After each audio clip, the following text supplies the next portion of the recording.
Western leaders warn that war in the Balkans is possible, and we know that they are not predicting but planning events.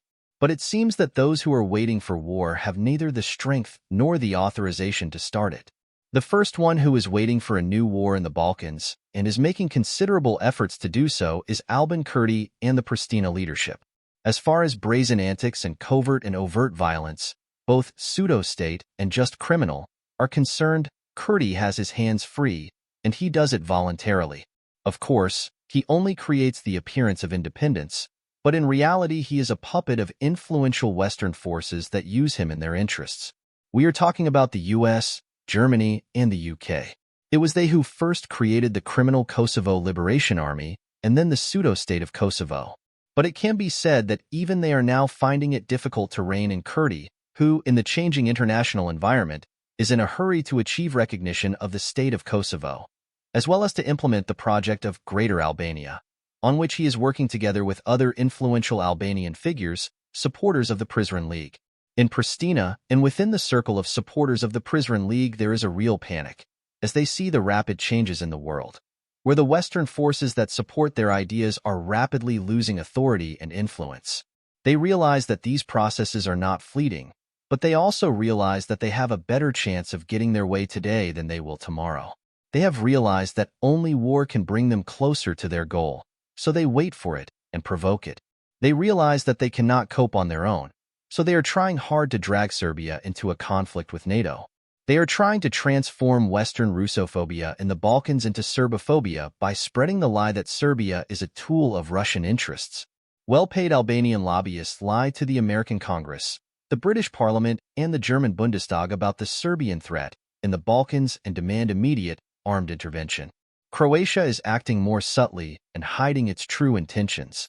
There is a good reason why Croatia does not allow even a symbolic normalization of bilateral relations with Serbia, although it may seem strange to someone who is not familiar with the situation in Croatia.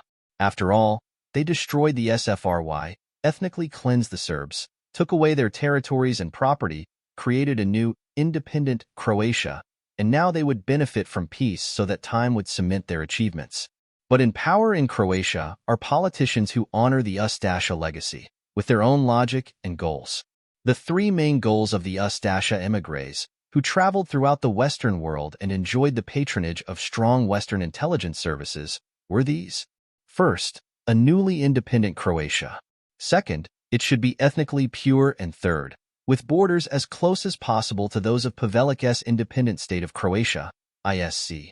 The first two goals of the Ustasha movement have been realized, but the third has not, and it can only be achieved to the detriment of Serbian Vojvodina and the Serbian territories of Bosnia and Herzegovina.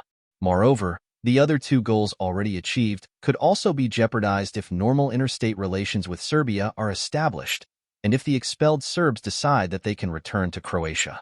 Given all this, it is clear that the Croatian state leadership is forced to remain tense and wait for an opportune moment to expand its borders with the support of the Western powers. The Bosnian part of Bosnia and Herzegovina, led by extremists from the Party of Democratic Action, has traditionally gravitated toward a unitary state in which only they would make decisions. That is why they call Republika Srpska nothing but a genocidal entity that should not exist. They base their claims on the events in Srebrenica, but the truth is inexorable and the ground is slipping away from under their feet. That is why now they, as well as the Albanians, using Western Russophobia, are trying to present the Republika Srpska as a territory and people under Russian influence. President Milorad Dodik is being exposed as a Russian agent and Putin's adjutant. They take advantage of the collective position of the West and pick up its narrative that any contact with Russia and the Russians is unacceptable, that it is dangerous for the region and the entire Western world. They present Republika Srpska as a zone of maximum harmful Russian influence that must therefore be eliminated either by good or bad means, i.e. with weapons in hand. They realize that they can do this only with the armed intervention of Western forces, and therefore call for a new war in the Balkans. Real threats.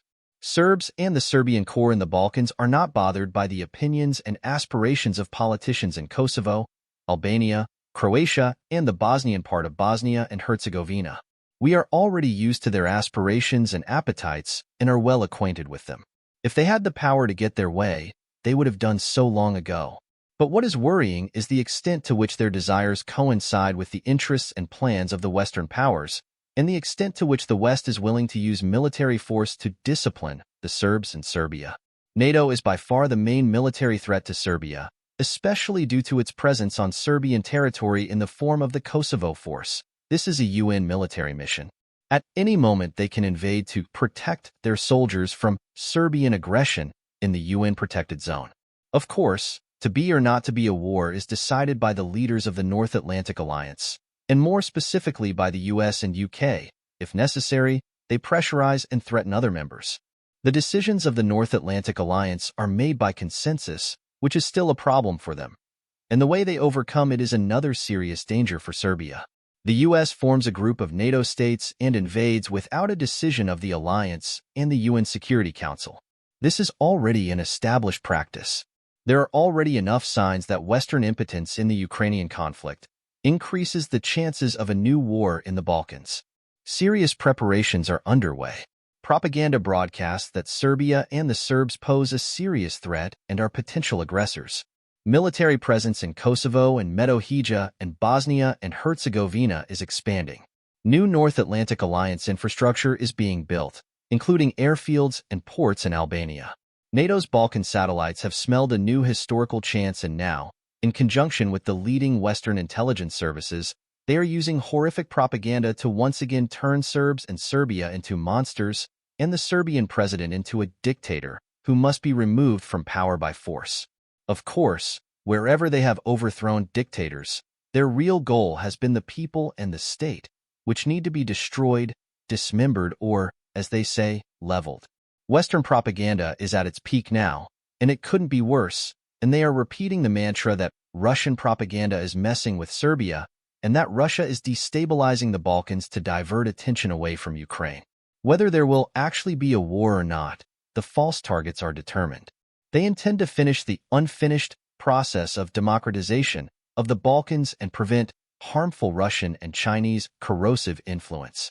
The real, hidden goal is to create a new fully NATO-controlled platform for anti-Russian actions instead of Ukraine.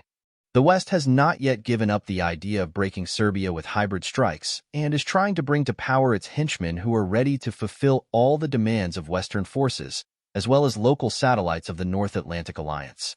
But at the same time, the West is creating conditions for a conventional strike if hybrid means fail to achieve its goals in Serbia. The only thing that local war advocates do not know is the new way of warfare of the North Atlantic Alliance. There will no longer be aggression in the traditional sense. It will be a proxy war, in which the local frivolous NATO allies, hoping that NATO will bring them territories and states on a silver platter, will suffer the most. NATO states will operate from the air and from a distance, with no loss of life. The Balkan satellites, on the other hand, are doomed to heavy human losses. It is with this understanding that one should perceive the passionate statements of Western politicians, officials, generals, analysts, and lobbyists, who directly link the defeat in Ukraine with the escalation in the Balkans. It is enough to recall the words of the most prominent personalities, such as U.S. President Joe Biden and NATO Secretary General Jens Stoltenberg, to realize the gravity of the situation. Biden asks, "If we turn our backs on Ukraine, what happens to the Balkans?" Stoltenberg, in turn, states that after Ukraine, a new war could break out in the Balkans. All other statements of American and European leaders revolve around one thought. It is necessary to take the Balkans completely under political and military control as soon as possible. In essence, this means striking Serbia and Republika Srpska by all means. Of course, there are differences in the definition of the borders of the Balkans. We Serbs believe that the border of the Balkans runs along the Sava and Danube rivers, while Western leaders consider the border of the Balkans to be the Trieste-Odessa line. And while we believe that the Balkans have nothing to do with an armed conflict in Ukraine, they believe that the connection is direct and that war will start in the Balkans if Romania intervenes in a potential conflict in Moldova over Transnistria.